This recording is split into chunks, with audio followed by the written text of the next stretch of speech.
Isang araw, pumunta kami ng birthday celebration. Siya si Wada-sang. Leader siya sa trabaho namin at yung anak niya ang may birthday. At syempre, pag may gantong okasyon, hindi ako mawawala. Nakakalibre kasi ako ng kain eh. Dumating na nga ang mga pagkain, nagugutom na ako. Ano dala mo kaya? Ano dala mo? Kare. Kare-kare. Simot na naman sa akin yan. Paborito ko pa naman yung kare-kare. Kukulangin yata ng isang kaldero yun. Machang! Yeah! Siya si Machang, isang forklift driver sa kumpanya namin. Daijoubu? Video. Video daijoubu? Video. Kahit saan talaga magpunta, pera talaga ang hinahanap. Dati, nung nasa Pinas pa ako, pera pa rin hinahanap ko. Tapos pag nandito na ako sa Japan, pera na naman hinahanap ko. Wala talagang katapusan paghahanap ng pera. May susunduin kami na katrabaho ko at katrabaho namin. Yung susunduin namin, isa siyang Japinoy na taga Davao siya at Bisaya, kapareho ko. Siya yung tinatawag kong bangko ko kasi palagi siya namimigay ng tabako ko. Babayaran ko na lang siya pag may pera na ako. Nandito na kami sa Eke. Hindi niya nakikita, oh.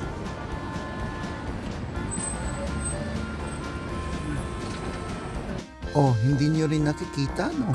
Hindi ko alam, hindi pala abot ng zoom ng camera ko. Mamaya na lang, lalapit lang muna ako. Yun, nandito na scan. May bank. Kukulima to. At ito yung mata mo doon tikuro dyan ba? Gwapo ni Kenji, oh. Grabe, gwapo.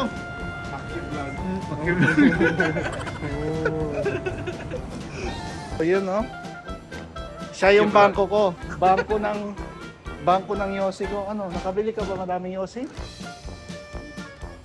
Bili na tayo. Isa lang kakao. Wala, matipid siya ngayon. Ayaw niya yata maubos ko yung tabako niya. So, balik na kami. Yun lang pinuntahan namin dito.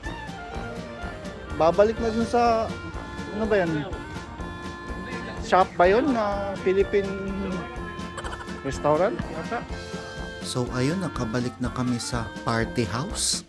Si baby nga pala ng birthday. Sa haba ng paglalakad namin pabalik dito, nagugutom na ako. Kakain na daw kami. Lalo na nakakita na ako ng putahe. Hindi ko talaga malilimutan ang... Yan tayo, siyempre, pag may party, hindi talaga mawawala ang... Ito, hindi talaga ito mawawala pag may party. Siyempre, kailangan may bring house tayo. Ganun ako. Ganun dito sa Japan. Pag may party, kailangan mayroon ka nito. Para tipid tayo sa pagkain. Madami na nga kinakain natin dito. Meron pa tayo bring house, di ba? Sus Mariusep, style mo lang yun? Bahala na, mautak is the key. Kakain na ako dito para magkantahan na. So, sama, ubus ko na. Inom tayo.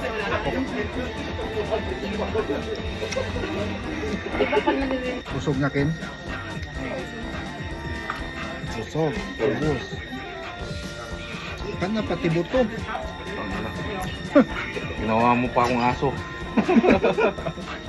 Pagkatapos namin kumain, nag-inuman na. Hindi talaga mawawala sa party ang inuman. At syempre, pag may alak na sa katawan, dyan na nagsisimula ang kantahan.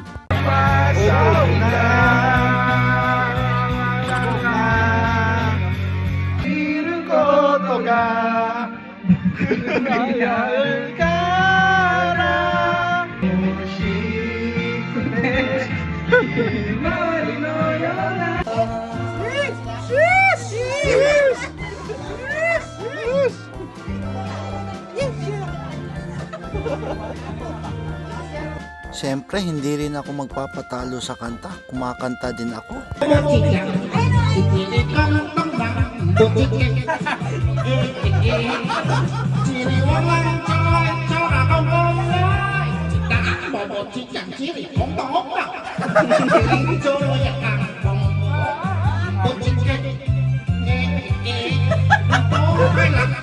Tawang-tawa sila nung kumanta ako ng Butchikek. Hapon na hapon ako pero alam ko yung mga kantang Yoyo Villame.